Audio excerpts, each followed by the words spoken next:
Bismillahirrahmanirrahim. Assalamualaikum warahmatullahi wabarakatuh. Alhamdulillah, salatu wassalamu ala nabiyina Muhammad wa ala alihi wa sahbihi wa mawalah. Asyhadu an la ilaha illallah wahdahu la syarikalah wa asyhadu anna Muhammadan abduhu wa rasuluhu la nabiyya ba'dah.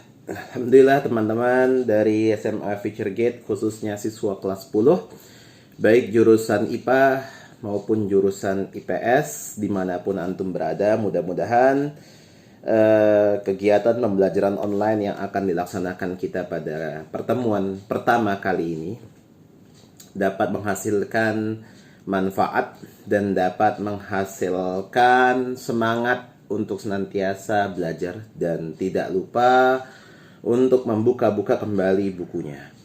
Di pelajaran sejarah Indonesia sebenarnya kita masih terlewatkan satu pertemuan khususnya untuk membahas nilai ulangan, karena sebelumnya di pelajaran pada bab yang ketiga tentang kerajaan-kerajaan Hindu di Indonesia itu kan masih ada yang tersisa kalau nggak salah di nomor berapa? Nomor 51 sampai dengan nomor 100.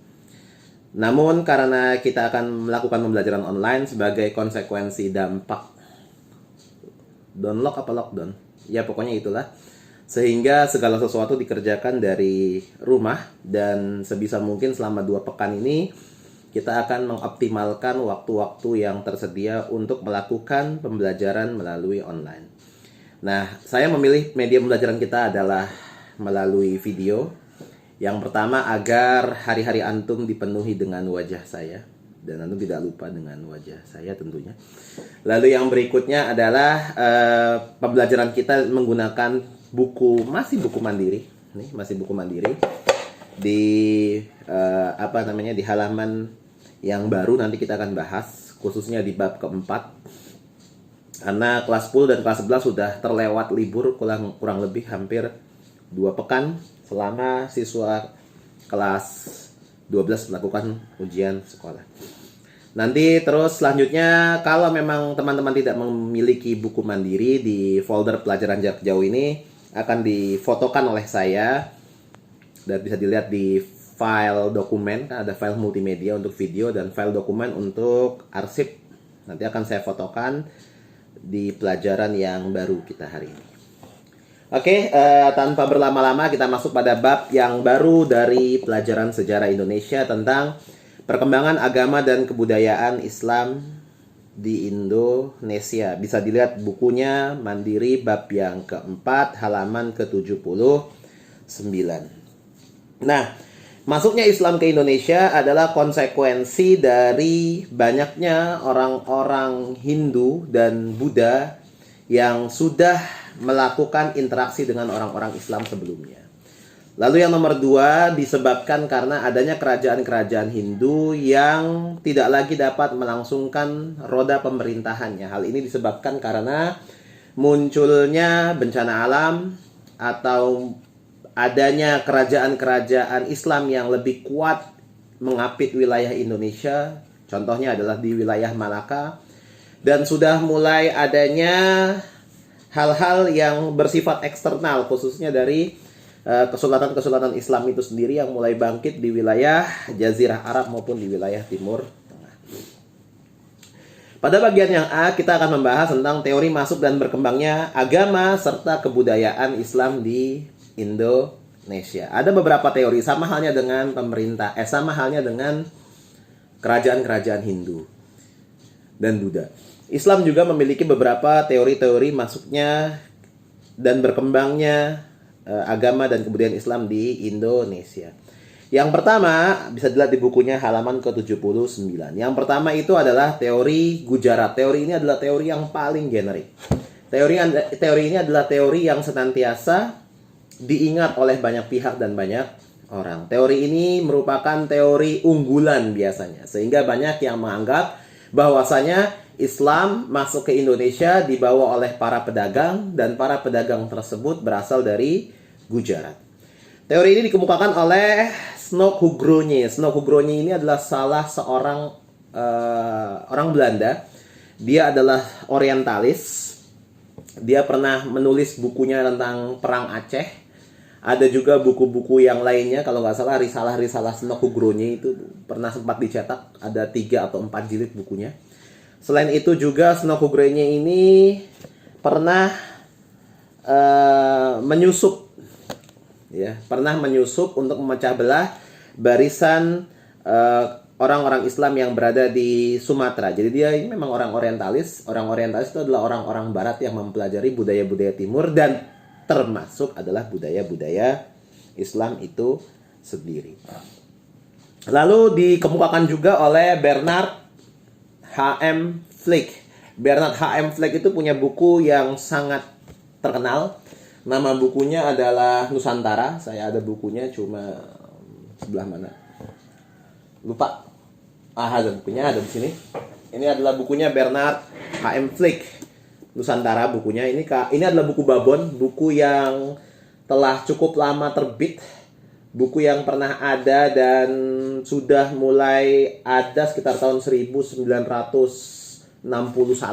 Jadi bukunya ini umurnya sama dengan umur orang tua saya. Jadi Bernard H.M. Fleck ini nulis tentang Nusantara, sejarah Indonesia. Ya, jadi karena kita bukan unboxing, kita tidak akan membedah buku ini. Cuma jelas buku ini adalah buku yang nampaknya layak untuk dibaca bagi mereka-mereka yang tertarik untuk mempelajari sejarah di Indonesia. Karena buku Babon. Nah, Bernard H.M. Fleck bersama dengan Snokugronye ini mengukakan bahwasanya Islam yang ada di Indonesia berasal dari wilayah Gujarat atau India. Nah, Hamka membagi 2 hal, bahwasanya Gujarat yang dimaksud adalah Gujarat itu sendiri, lebih merujuk kepada wilayah Pakistan, Bangladesh.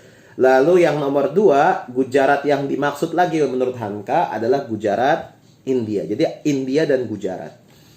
Hal ini dibuktikan dari adanya peninggalan batu nisan Sultan Malik Qus Saleh atau Sultan Malik Al-Saleh yang berasal dari wilayah Sultan Samudra Pasai dengan corak Gujarat. Didasarkan pula karena adanya berita Marco Polo, saudagar Venesia yang dalam perjalanannya pernah singgah di wilayah Perlak. Perlak itu adalah salah satu kesultanan yang berada di wilayah Aceh. Nama lainnya bisa Perlak atau Perlak itu sendiri. Nah, para pedagang-pedagang tersebutlah yang membawa ajaran-ajaran Islam ke wilayah Indonesia. Nah, itu teori yang pertama, yaitu teori Gujarat. Yang nomor 2, ada yang dikenal sebagai teori Arab. Teori Arab ini dikemukakan oleh sejarawan-sejarawan yang masyhur, sejarawan-sejarawan yang terkenal pula. Di antaranya adalah sejarawan-sejarawan yang memetakan tentang teori masuknya Hindu-Buddha ke Indonesia. Namanya adalah Van Leur. Terkenal banget namanya, ya.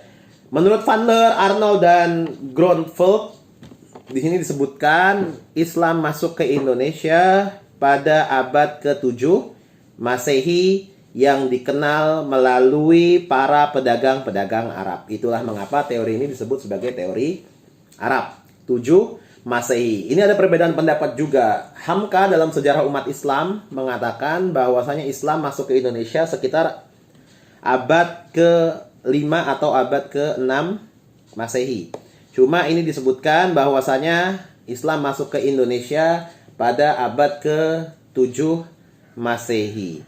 Buktinya adalah adanya permukiman Islam tahun 674 di wilayah Baros, pantai barat Sumatera. Ketika kita bicara soal Baros, kita akan bicara tentang kapur barus.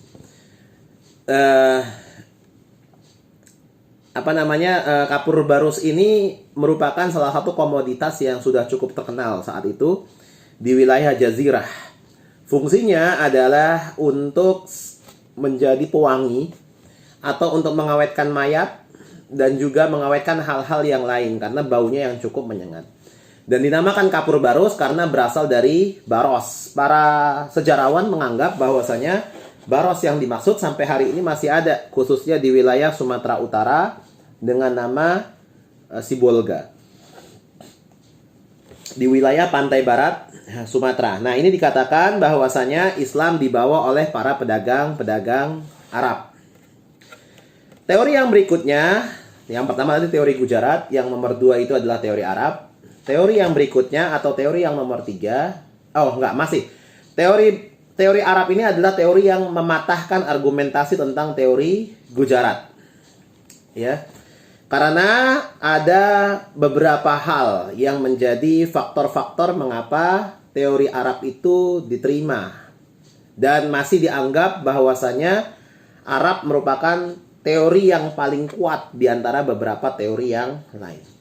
Yang pertama, karena orang-orang Arab memiliki mazhab Syafi'i, sedangkan orang-orang Gujarat mazhabnya itu adalah Hanafi.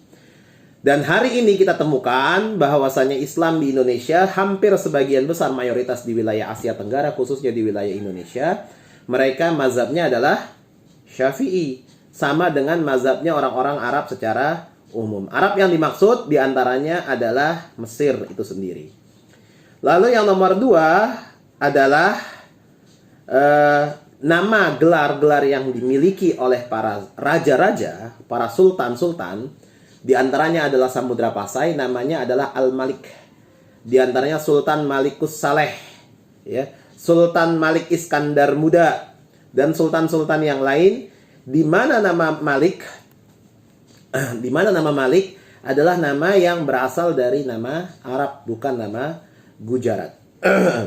Bahkan di antaranya adalah ketika disebutkan tentang wilayah Maluku yang penuh dengan beberapa kesultanan, karena nanti ketika kita belajar tentang kesultanan di wilayah Maluku itu ada banyak banget kesultanan, ada Ternate, ada Tidore, ada Jailolo, ada Nuku dan yang lain sebagainya. Apalagi ketika nanti Ternate dan Tidore dimasuki oleh orang-orang Portugis dan orang-orang Spanyol, kita akan mengenal persekutuan yang dikenal dengan nama Uli Lima dan Uli Siwa, ya. Nah, nama Maluku sendiri karena banyaknya kerajaan-kerajaan yang ada di sana disebut sebagai Jaziratul Mulk. Nah, Jaziratul Mulk atau tanah para raja-raja. Nah, mulknya itu akhirnya berkembang namanya menjadi nama Maluku seperti yang kita kenal sampai dengan hari ini. Kita balik lagi kepada teori Arab yang tadi. Mengapa teori Arab dapat menyangkal teori Gujarat? Yang pertama adalah karena mazhab yang digunakan di Indonesia sampai dengan hari ini adalah mazhab Syafi'i. Dan ini adalah mazhab yang lazim dimiliki atau diyakini sebagai mazhab fikihnya orang-orang wilayah Timur Tengah. Walaupun di Saudi sendiri hari ini mazhabnya adalah Hambali. Cuma sebelum ketika mazhab Hambali itu masuk, mazhab Syafi'i cukup lama berada di wilayah Saudi Arabia. Dengan bukti apa? Dengan bukti masih adanya madrasah-madrasah dengan mazhab Syafi'i yang dikelola diantaranya oleh Sayyid Alwi Al-Maliki Al-Hasani Asy-Syafi'i yang ada di wilayah Haram, Masjidil Haram. Terus selanjutnya nama yang digunakan oleh para raja-raja adalah Al-Malik. Dan nama Al-Malik ini adalah nama yang berasal dari Arab. Selanjutnya, mengapa Arab menjadi patokan? Yang nomor 3 adalah karena ditemukannya makam Fatimah binti Maimun di wilayah Gresik. Walaupun di sini terdapat beberapa perbedaan pendapat di kalangan para sejarawan, bahwasanya makam Fatimah binti Maimun ini nggak tahu makam Fatimah binti Maimun atau batu nisan, ya. Yang jelas ini juga menjadi polemik di antara para sejarawan. Teori yang ketiga adalah teori Persia atau teori Persia. Teori ini didukung oleh Hussein Jayadiningrat, sejarawan Indonesia. Menurutnya, teori ini dibawa ke Indonesia oleh orang-orang Persia, yaitu orang-orang Iran yang berasal dari Qum, ya. Sekitar abad ke-12 dengan adanya aliran Syiah di Nusantara. Beberapa kegiatan-kegiatan Syiah ini yang mendasari teori Persia. Beberapa di antaranya adalah mereka meyakini adanya ritual-ritual yang dilakukan oleh orang-orang Syiah yang dibawa ke wilayah Indonesia. Di antaranya seperti antum lihat di halaman 80 adalah kegiatan yang dikenal dengan nama tabut atau tabuik di wilayah Sumatera Barat. Kegiatan ini adalah kegiatan yang dilaksanakan pada tanggal 10 Muharram atau Asyura untuk memperingati wafatnya Hasan dan Hussein atau Hussein yang dibunuh di padang Karbala. ya, di mana kegiatan ini merupakan kegiatan yang rutin dilaksanakan setiap tahunnya oleh para pemeluk Syiah di seluruh dunia dengan pusatnya yang berada di wilayah Qum atau Iran yang dikenal dengan nama Ghadir Qum perayaannya. Dan mereka mencelakai diri mereka atau melakukan aktivitas-aktivitas melukai tubuh sebagai bentuk pengabdian atau sebagai bentuk penghormatan atau bentuk empati terhadap wafatnya Hussein di wilayah Karbala. Nah, itu ada 3 teori yang dikemukakan oleh buku ini. Yang pertama adalah teori Persia, teori Arab, dan juga teori Gujarat. Nah, teori Persia ini juga di bukunya Pak Tiar Anwar Bahtiar di Sejarah Nasional Perspektif Baru disebutkan selain melalui kegiatan upacara tabuik ya, ada juga di wilayah Jawa Barat orang-orang yang menggunakan lafaz pembacaan Quran dengan lafaz yang digunakan seperti lafaznya orang-orang Persia. Itu kalau nggak salah di wilayah Tasik ya. Cuma memang harus diteliti lagi dan saya juga belum tahu, katanya lafaznya itu adalah lafaz bacaannya sebagaimana lafaz bacaan orang Persia. Nah, sebenarnya ada satu lagi teori yang dikemukakan terkait dengan teori masuknya Islam di Indonesia. Dari 3 teori yang ada satu teori lagi. Ada 4 sebenarnya teorinya kalau di buku-buku yang umum sebelum Mandiri membuat buku ini. Jadi ada 3 teorinya, ditambah satu lagi teorinya adalah teori Cina. Teori Cina ini dikemukakan oleh salah seorang sejarawan, Slamet Mulyana namanya. Saya agak lupa Slamet Mulyana ini UI atau UGM karena bukunya juga cukup banyak. Pak Slamet Mulyana itu. Pak Slamet Mulyana itu mengatakan bahwasanya Islam di bawah berasal dari wilayah Cina. Ya, Islam di bawah berasal dari wilayah Cina. Dengan adanya bukti otentik ditemukannya beberapa ukiran-ukiran atau relief-relief yang terdapat dalam kelenteng yang cukup tua di Indonesia. Kelenteng itu adalah tempat ibadahnya orang-orang agama Konghucu. Ya, karena kalau Buddha itu vihara, kalau Hindu itu apa? Pura. Ya, pura ya. Pura dan Buddha itu vihara. Maka kelenteng itu adalah tempat ibadahnya orang-orang Konghucu. Dulu waktu zaman Orde Baru, agama Konghucu itu adalah agama yang masuk agama Buddha. Padahal sebenarnya agama Buddha dengan agama Konghucu adalah 2 varian yang berbeda. Sehingga akhirnya pada zaman pemerintahan Abdurrahman Wahid diresmikanlah agama Konghucu. Ya, dengan nabinya adalah Konfusius melalui ajaran-ajaran kebijakan yang disampaikan oleh Konfusius itu sendiri. Nah, Pak Slamet Mulyana ini mengatakan bahwasanya Islam di Indonesia masuk melalui wilayah, bukan masuk melalui wilayah, tapi adanya bukti-bukti dari orang-orang Cina atau Tionghoa atau Tiongkok yang menyebutkan di kelenteng tertua di Indonesia namanya Sampokong, sekarang berada di wilayah Semarang. Itu disebutkan bahwasanya nama-nama para wali songo yang menyebarkan agama Islam di Indonesia itu diantaranya mereka adalah orang-orang Cina. Ini teorinya emang agak janggal. Cuma karena adanya bukti otentik yang dipaparkan, maka ya masih bisa masuk akal lah. Ditambah lagi adanya beberapa keyakinan yang dimiliki oleh Pak Slamet Mulyana ini bahwasanya orang-orang Cina yang dituliskan namanya di sana itu adalah nama-nama versi Wali Songo dalam bahasa Cina. Saya juga masih belum pernah lihat dan belum pernah datang. Cuma ini adalah salah satu teori. Jadi setidaknya ada 4 teori tentang masuknya Islam ke Indonesia. Yang pertama adalah teori Arab, yang nomor 2 adalah teori Gujarat, yang nomor 3 itu adalah teori Persia, dan yang nomor 4 itu adalah teori Cina. Dia tidak mengenal teori arus balik. Ya, tidak mengenal teori arus balik seperti orang-orang Hindu, di mana orang-orang Hindu atau orang-orang Buddha ketika kita pelajari kemarin ada teori arus balik atau teori Nusantara. Yakni orang-orang Hindu Buddha mengambil orang-orang Indonesia untuk belajar ke wilayah India, lalu dikembalikan ke Indonesia dan mereka membuat pusat-pusat pelajaran-pelajaran agama Hindu dan Buddha. Mudah-mudahan nggak bosan, ya. kalau ngeliat muka saya terus-terusan. Kalau enggak, ini dikecilin aja, diminimize. Antum cukup lihat bukunya aja, terus dengerin. Soalnya kenapa saya tidak menggunakan WA? Karena kalau menggunakan WA, maksudnya kalau menggunakan audio, khawatir fokusnya akan cukup berkurang. Tapi saya memastikan bahwasanya rekaman kita ini maksimal 40 menit. Ya, minimal 30 menit. Ini sudah berjalan 20 menit. Tetap sabar. Ya. Dan karena ini adalah kontennya adalah konten visual, tentu bahasa yang digunakan oleh saya adalah bahasa yang tidak antum temui ketika saya mengajar di kelas. Soalnya ini adalah restricted. Ya, nanti antum download dan bisa tersebar kemana-mana. Mendingan kalau di kelas kan mending. Ya.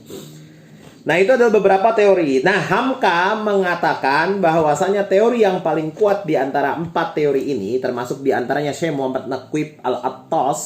Syekh Muhammad Naqib Al-Attas itu adalah salah seorang ilmuwan yang mencoba mengembalikan Islamic worldview ke dalam tataran-tataran keagamaan untuk melihat bahwasanya segala sesuatu itu dapat dijawab dengan nilai-nilai Islam, dan bahwasanya segala sesuatu itu memiliki sudut pandang Islamnya masing-masing, karena ilmu tidak bersifat netral, dia tergantung bagaimana perspektifnya. Maka Syekh Muhammad Naqib Al-Attas ini adalah orang Malaysia, keturunan Bogor, dan dia mengedepankan atau mengetengahkan tentang Islamic worldview. Kapan-kapan kita bahas. Nah, teman-teman yang mungkin tahu INSIS di wilayah Kalibata, disitulah teman-teman yang menjadi murid-murid Syekh Muhammad Naqib Al-Attas kumpul. Syekh Muhammad Naqib Al-Attas dan Hamka menguatkan pendapat bahwasanya teori Arab adalah teori yang paling kuat tentang masuknya Islam di Indonesia berdasarkan bukti-bukti yang ada. Ini juga dikuatkan oleh pendapatnya Pak Tiar Anwar Bahtiar di dalam buku-buku sejarah yang beliau tulis. Kenapa? Karena yang pertama, mazhab yang digunakan Indonesia sama dengan mazhab orang-orang Arab, yakni Syafi'i. Yang nomor 2 yang membuat kuat adalah adanya wilayah Baros di Sumatera Barat, Sumatera bagian barat atau Sumatera bagian utara, Sibolga, yang dikenal oleh orang-orang Arab melalui kapur barusnya. Yang nomor 3 adalah penggunaan nama Al-Malik sebagai nama raja. Seperti kita kenal hari ini di Arab sendiri namanya Malik Fahad. Ya, namanya adalah Malik Fahad, ada Malik Suud dan yang lain sebagainya. Itu adalah nama-nama khas yang dimiliki oleh orang-orang Arab. Baik teman-teman, mudah-mudahan antum bisa terus fokus karena kita masuk pada subbab yang kedua, yaitu bagian B tentang faktor-faktor yang mempermudah penyebaran Islam di Indonesia. Kalau antum lihat di buku halaman 80 ada kurang lebih 10 faktor yang menjadikan penyebaran Islam di Indonesia itu mudah untuk dilaksanakan. Yang pertama adalah penyebaran agama Islam dilakukan dengan jalan damai tanpa paksaan ataupun peperangan. Kalau orang-orang IPS, mereka mengenal ada yang disebut sebagai difusi, ya. Difusi itu adalah masuknya budaya dengan cara pemaksaan. Nah, Islam masuk ke Indonesia tanpa adanya pemaksaan. Sebab apa? Sebab orang-orang Indonesia ketika dahulu menerima Islam dengan tangan terbuka dan melalui akhlak. Dan itu juga yang dilakukan oleh Nabi SAW. Innama bu'istu li'utammima makarimal akhlak. Sehingga akhirnya orang-orang yang menerima Islam, mereka adalah orang-orang yang terbuka akhlaknya terhadap Islam itu sendiri. Jadi dakwah Islam masuk karena adanya akhlak yang baik dari adanya para pedagang-pedagang tersebut. Contohnya apa? Kalau misalkan Islam dibawa oleh para pedagang, pedagang-pedagang tersebut memberikan harga yang jujur. Pedagang-pedagang Islam memberikan transparansi atau terus terang ketika memperjualbelikan barang dagangannya. Jadi sehingga akhirnya orang-orang Islam diterima akhlaknya oleh orang-orang Indonesia ketika itu, orang-orang Nusantara. Yang nomor 2, syarat masuk Islam itu sangat mudah. Cukup mengucapkan asyhadu alla ilaha illallah wa asyhadu anna Muhammadar Rasulullah. Kan begitu. Kalau misalkan antum biasa melihat orang-orang masuk Islam di masjid-masjid, kan cukup mengikuti orang yang menuntun masuk ke dalam Islam. Ikuti saya, asyhadu gitu kan. Asyhadu alla ilaha dan sebagainya. Maka itu adalah cara untuk masuk ke dalam Islam. Sangat mudah. Kalau di agama-agama lain tentu mereka memiliki versinya masing-masing. Ya, dan nampaknya tidak lebih mudah dibandingkan dengan Islam. Ketika sudah mengucap syahadat, sebisa mungkin mereka mandi karena masuk Islam. Lalu langsung melaksanakan kewajiban-kewajiban yang dapat mereka lakukan. Di antaranya sholat. Kalau mereka sudah bisa sholat, mereka melakukan sholat. Yang nomor 3, ritual-ritual peribadatan dalam Islam itu seluruhnya adalah mudah. Basyiru wala tu'assiru, yassiru wala tunaffiru. Sebagaimana hadis Nabi SAW demikian. Basyiru wala tu'assiru, yassiru wala tunaffiru. Mudahkanlah dan jangan dibuat lari. Maka Islam segala sesuatunya sangat mudah. Ya, ini ketika mau sholat dia cukup melaksanakan mengambil air wudhu, lalu melaksanakan sholat, selesai. Ya, menggunakan baju yang baik. Semuanya dilakukan dengan sangat mudah. Tidak ada hal-hal yang membuang-buang uang. Kalaupun ada yang melakukan pemborosan, itu pun dilarang dalam Islam. Innal mubazirina kana ikhwana syayatin. Sesungguhnya orang-orang yang melakukan tabzir adalah ikhwana syayatin, teman-teman atau saudara-saudaranya syaitan.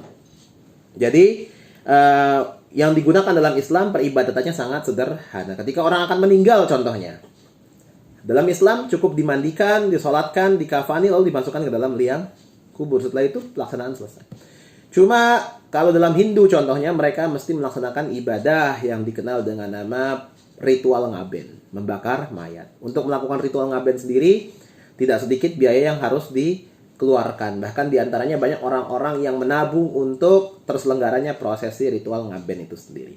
Atau dalam orang-orang Nasrani contohnya, mereka menggunakan peti mayat yang mahal.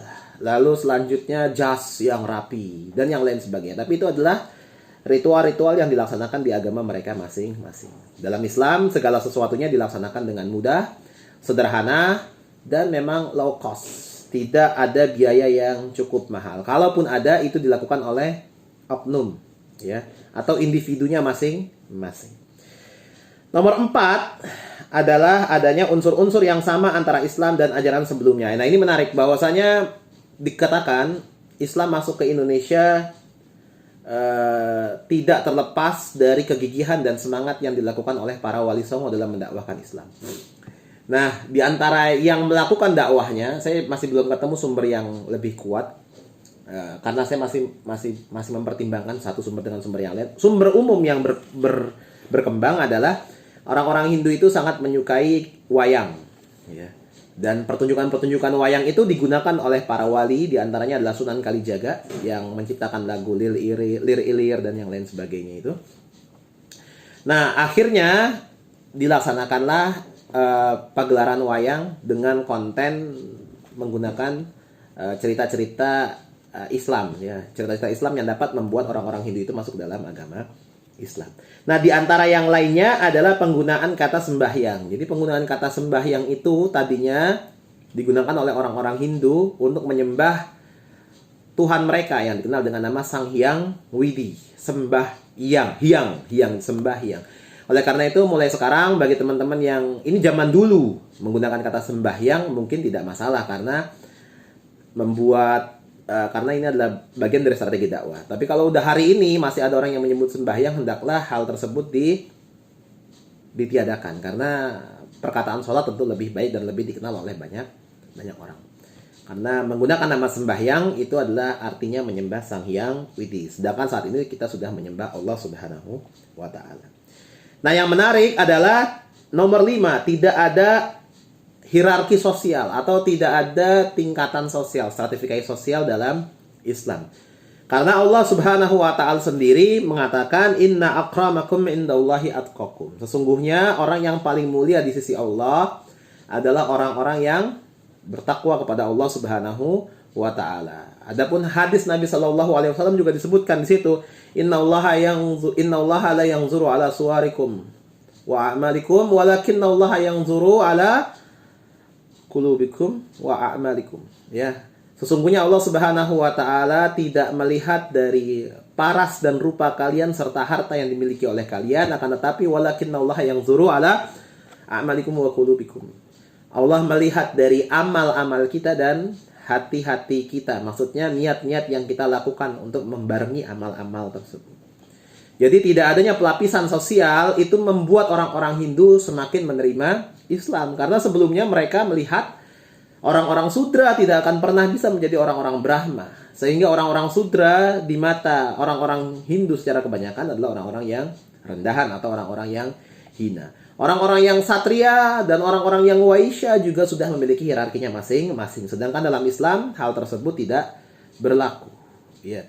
Bagaimana kita ketahui bahwasanya sahabat Bilal radhiyallahu an padahal dia awalnya adalah seorang budak, lalu ia dibebaskan, budak dari Habasyi. Lalu dibebaskan dan memiliki kedudukan yang tinggi dalam Islam, diantaranya ia adalah muazzin. Yang nomor 2, ia adalah orang yang ditazkiyah oleh Nabi Shallallahu Alaihi Wasallam karena sendalnya Bilal sudah berada di surga. Jadi itu adalah seorang Bilal. Jadi hatta walaupun orang itu adalah seorang raja, kalau dia tidak masuk Islam, atau pemuka-pemuka orang-orang Quraisy kalau dia masih dalam keadaan kafir, maka tidak memiliki porsi apapun. Jadi dalam Islam segala sesuatunya adalah sama.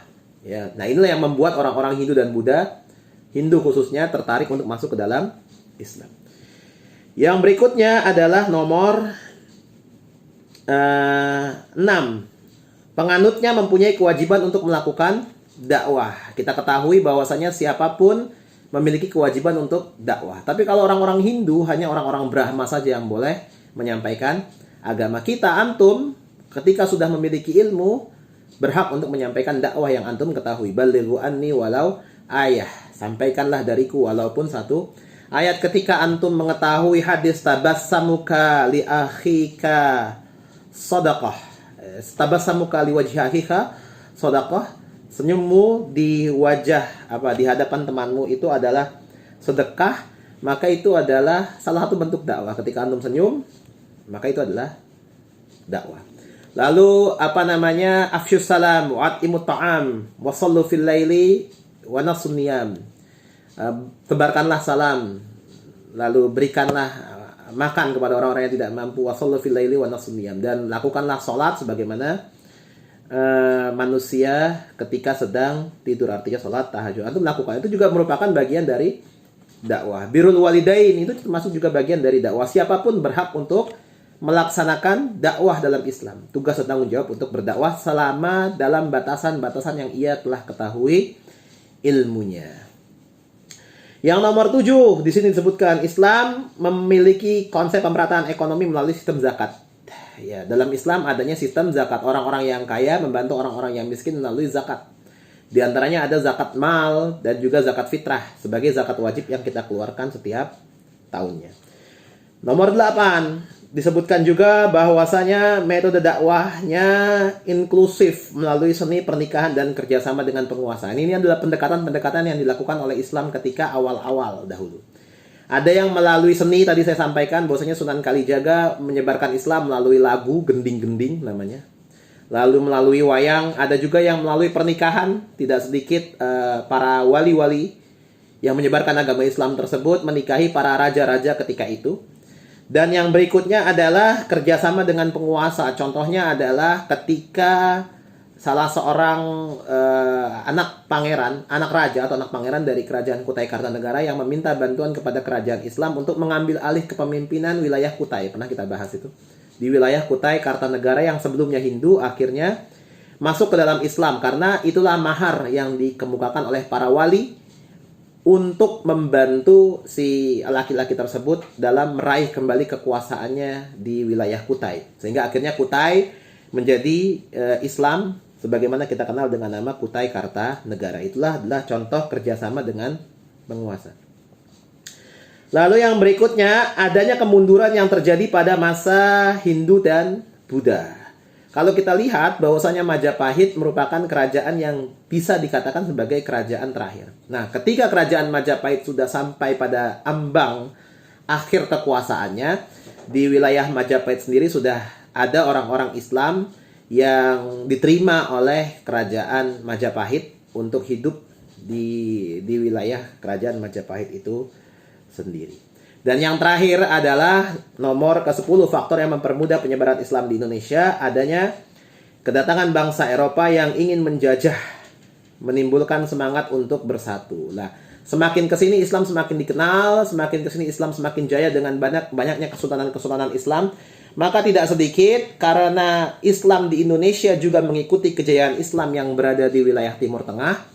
Dan ketika Timur Tengah mengalami the Dark Age, ketika Eropa mengalami the Dark Age karena munculnya ekspansi dari Islam khususnya dilakukan oleh Turki Utsmani, maka orang-orang Barat sudah mulai mencari jalan untuk memperoleh kekuasaan dan juga kita kenal dengan nama 3G, Gold, Gospel, dan Glory.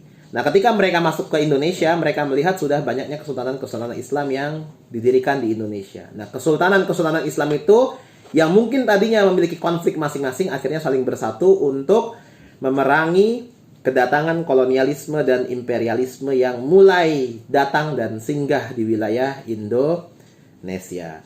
Inilah dua hal yang menjadi faktor penyebaran Islam ke Indonesia. Yang terakhir adalah kita bisa melihat saluran penyebaran Islam di Indonesia. Yang pertama adalah perdagangan. Yang nomor 2 melalui perkawinan, adanya orang-orang Hindu dari kerajaan-kerajaan yang dinikahi oleh orang-orang Islam. Yang nomor 3 melalui jalur pendidikan dengan adanya pesantren-pesantren atau pesarean-pesarean atau padepokan-padepokan yang dilakukan oleh wali-wali yang dibuka.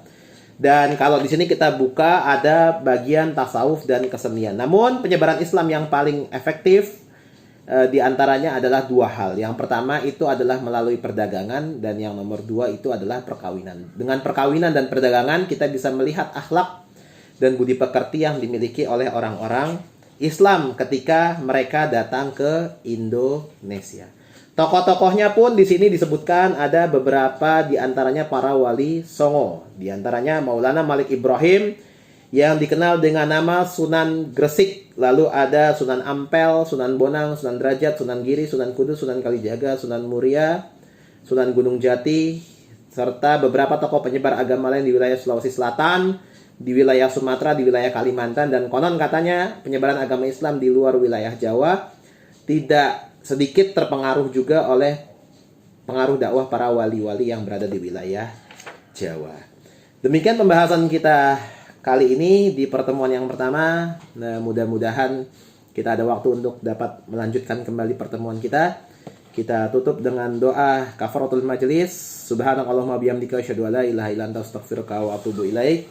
Sebagaimana yang saya sampaikan tadi, mudah-mudahan pembelajaran online ini hanya bersifat sementara dan mudah-mudahan Allah Subhanahu wa taala segera mengangkat virus dan wabah yang saat ini sedang beredar di negara kita juga negara-negara kaum muslimin yang lain, yakni virus pandemik corona, sehingga kita kembali dimudahkan untuk beraktivitas, beribadah, untuk saling salam, saling sapa dan juga saling membantu kaum muslimin yang lainnya seperti hari-hari sebagaimana sebelum adanya virus ini. Dan mudah-mudahan kita senantiasa berdoa kepada Allah Subhanahu wa taala melalui doa zikir pagi dan petang.